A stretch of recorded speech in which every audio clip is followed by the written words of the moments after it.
Hi, welcome to section 3 of chapter 8 on the American Revolution. We're going to be covering John Burgoyne's blundering invasion all the way to the new nation. We got quite a bit to get to, so we're going to jump right into it. So General John Burgoyne was alone. He is in Canada, and he's supposed to invade America somehow, but the ministers from Britain never coordinated his attack or his invasion with General Howe. Howe, who had secured New York City, was supposed to move up the Hudson River, and they were going to try to cut off New England from the rest of the country. If they would have coordinated together, they could have maybe done some more damage. Burgoyne invaded south from Canada into upstate New York. He was slowed down by the thick American forest. The Americans built barricades to slow down the progress of the British through the roads. They felled trees and moved boulders in the way and things like that. And then Burgoyne was also slowed because he insisted upon hauling 30 wagons of his luxury goods, his mirrors and his furniture, and I have to have my powdered wigs. He lost his reinforcements because the Hessians actually went east from there to Vermont to find some food. Apparently, Germans get hungry. And they lost to Ethan Allen's Green Mountain Boys, so he's kind of alone. He's not naked and alone. They don't have that show yet. But he's alone. He doesn't know where he's going. He doesn't have a lot of direction. And they're slowed by forest and barricades and his goods. And so General Horatio Gates blocked his progress. Gates was in power because he replaced Philip Schuyler, who actually lost Fort Ticonderoga to the British. Burgoyne made a mistake by not invading from that point. He invaded from Montreal, which would have saved him some time. And then Benedict Arnold was also there. There was a couple skirmishes that happened in upstate New York. This is all collectively called as Saratoga. Arnold was relieved of his duty in after the first battle, but it kind of started the animosity of Benedict Arnold towards some of the things going on in America. He still led the second battle while wounded, and he's a very competent general. And surrounded by the Americans and slowed by this progress and just really outnumbered, Burgoyne surrendered on October 17th, 1777, at the Battle of Saratoga, all 6,000 troops. The band to celebrate, the American band played Yankee Doodle, which was the unofficial national anthem of America at the time. And it was just kind of a shocking victory for America. And this is the turning point of the war. This is the battle that convinces France and later Spain that maybe we can help America out. They had been wanting to join our cause. They had been wanting to give us aid, but we were losing so badly, they didn't want to waste their resources. So after the significant victory, France is going to recognize American independence. They're going to give us aid and all that good stuff. So this is the turning point of the war, is the surrender of John Burgoyne, or Burgoyne, I'm sure how you pronounce it. I've never done the time machine, I don't know. Meanwhile, Washington, he's kind of at the same time, he's getting his rear end whipped some more. General Howe wanted to destroy Washington's army. Washington, who adopted the war of post tactics of not engaging directly unless they had the advantage, just kind of did hit and run style. But Howe wanted to take the fight to him. And so the two armies met at the battles of Brandywine Creek and Germantown in Pennsylvania. In both of them, the Americans got routed. In fact, General Washington was thoroughly embarrassed again by his lack of just military tactical minds and generalships and all that stuff. But being Washington, they escaped and he kept the army together. The capital of the United States at that time, Philadelphia, fell to the British, and it looks pretty bad. Washington took up his winter quarters nearby at Valley Forge, the famous camp where the men suffered and they didn't have enough rations, they didn't have enough clothes, they didn't have shoes. There are stories of men walking across the snow and their bloody footprints marked their path. They endured this extremely harsh winter, but while they're there, they're being drilled by Friedrich von Steuben, the Baron von Steuben, on military tactics and movement, and they really come together and closer as a group. Only, 2,000 of the 10,000 died. Many of them deserted. They went home. But the men who stuck out Valley Forge by going through a hardship, by going through this training together, emerged the next spring more united, more determined, and just, they're a stronger army. And that is really the true genius of Washington, is he keeps the army together when all things could fall apart. If his army collapses, surely the American Revolution collapses. And so the following spring, they emerge unified, determined, they're better trained. There's lots of stories about it. There's paintings of it. Washington at Valley Forge, and he made sure that his men always had a half cup of rum to drink every day. And if they ran out of rum, make sure they get some whiskey. So while this is going on, Mr. Benjamin Franklin's over in Europe trying to negotiate an alliance with the French. They really wanted to support us. They wanted revenge on the British for the 7 Years' War, the French and Indian War. And so the Continental Congress drafted a model treaty, which was only commercial connections for the alliance. Basically, we're going to trade with you. Nothing really too heavy, too significant. The British offered the Americans home rule after they lost the Battle of Saratoga. They actually tried to get out of the war and said, you guys can rule yourselves, but you're still part of the British Empire. At that point, America was past the point of no return, and we're greedy. We want our own country. And so Franklin, through his negotiations, got France to enter an open alliance, not just a commercial alliance, but an open traditional alliance in which France recognizes our independence, and they give us military aid, they give us financial aid, and they join our side, which includes a military alliance, which is going to cause some problems later when you got the French Revolution and the Reign of Terror and Napoleon and all that stuff, and they're mad that we're not upholding our alliance anymore, but we're new. We got to figure things out first. And so France recognized our country, sent men, sent supplies, and it's very uplifting for America because things were looking bleak, especially after 1776 and then losing Philadelphia in 1777. It looked bad. Ben Franklin, pictured here in a traditional beaver cap, loved France, man. He had a lot of lady friends. He's living well, living right. He really enjoyed himself. At this point, Spain and Holland also allied against the British in 1779. So the Colonial War becomes the next World War, according to our book, according to American Pageant. I believe it's World War V. And really, it becomes a global war. The book, Mr. Kennedy and Ms. Cohen, the authors of our book, argued that America won its independence at this point because the British focused elsewhere. They were too busy fighting the French and the Spanish and the Dutch in Europe to really focus on America. So, I don't know. That's not the traditional thing we've learned, about the American Revolution that makes us feel good about our country. The truth is probably in there somewhere. But at the end of the war, we'll talk about did we really win. At this point, Catherine the Great of Russia led a creation of armed neutrality where you passively allied the remaining neutral European countries against Britain. They're not taking up arms, but they're not trading with them, and they're not joining or helping the other side. The British decided to evacuate Philadelphia. They gave the capital back and concentrate their strength back in New York City, where they could use the Navy to protect themselves and where they were more loyalist. In their retreat back, there was one more big battle in 1778 with Washington and the British, and this is the Battle of Monmouth. It's a draw. It's a tie. But Washington didn't get embarrassed. And famously in this battle, Molly Pitcher's husband was shot, and she was bringing water to the soldiers, and so she took up and fired the cannon against the British. And then the bottom painting is actually Washington out front, leading the charge, bullets whizzing by. He was always very heroic and always out front in the battles, never fearing for himself. The rest of the war, all the way to 1881, Washington doesn't engage in any more major battles until Yorktown. He spends the rest of the war kind of keeping an eye on the British in New York and, going through this whole spy stuff that he liked to do, but you don't hear much for Washington again until the very end. So Britain, with their loyalists and Indians and Hessians, they had to fight the United States, France, Spain, Holland. You have problems in Ireland that caused them problems. Then you have these countries who didn't openly fight the British, but they did whatever they could to help the other countries out and stay out of it. Russia, Denmark, Norway, Sweden, the Holy Roman Empire, which was neither Holy Roman or an empire, just complicated. Prussia, Portugal, and 2 Sicilies, not one, but 2. 2 for 1, baby. So while this is going on, you have the first French troops that land in Newport, Rhode Island, under the command of Comte Rochambeau.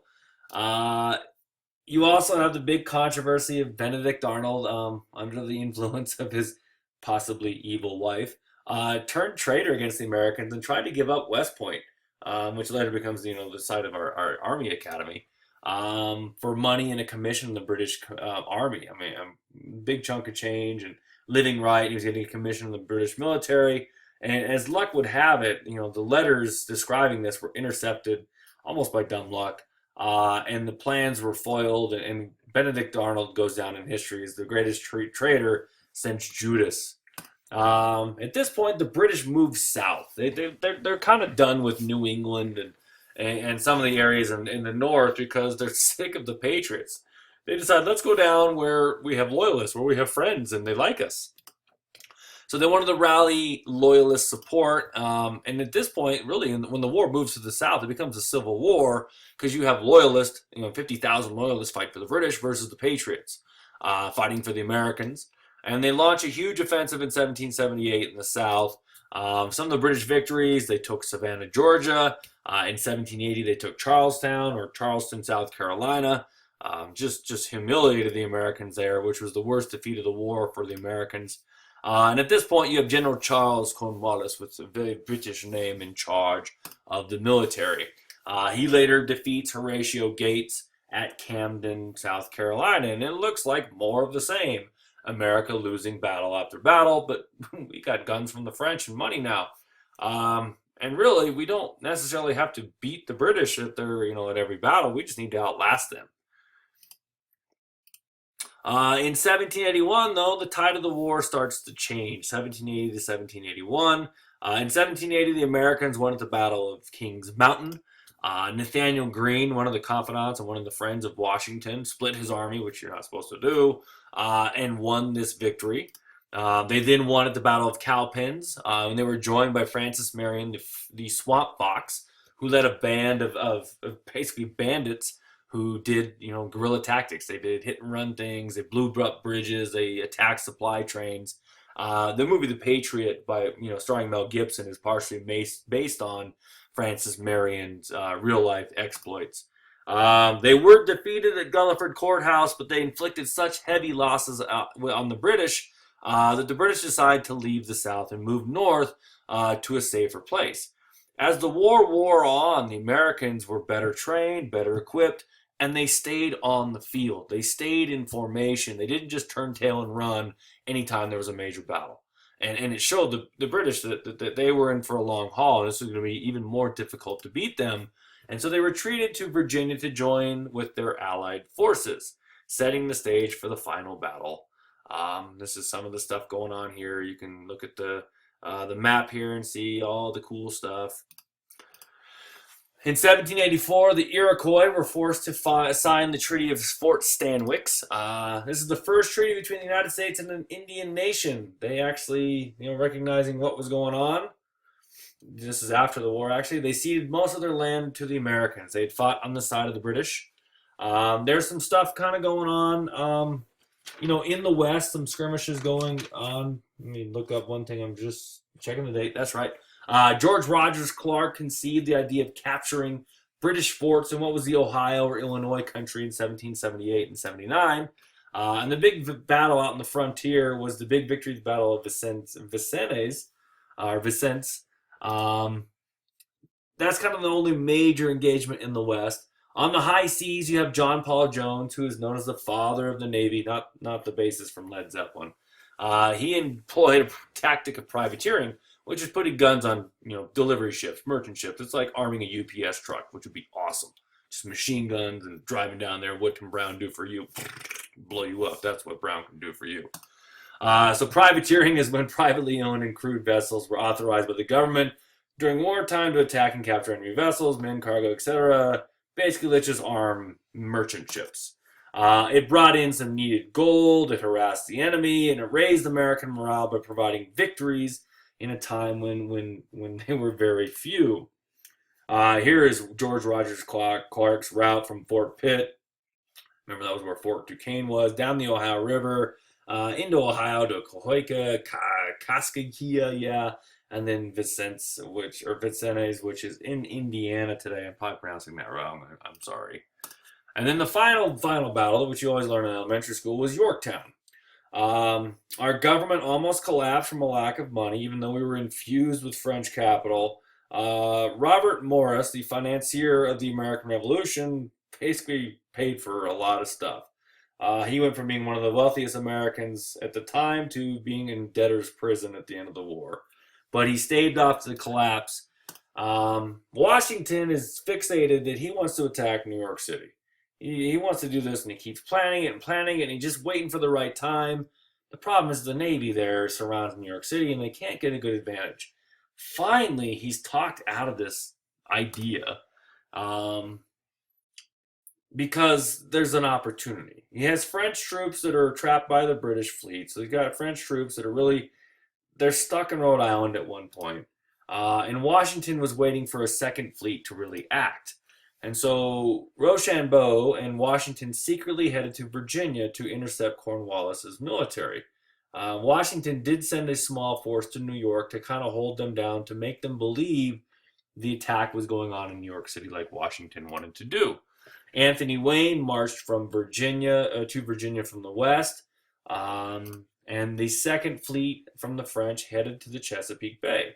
And for the first time, seemingly in Washington's career, everything worked.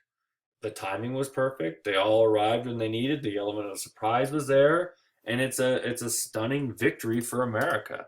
The plan works perfectly. Cornwallis is trapped.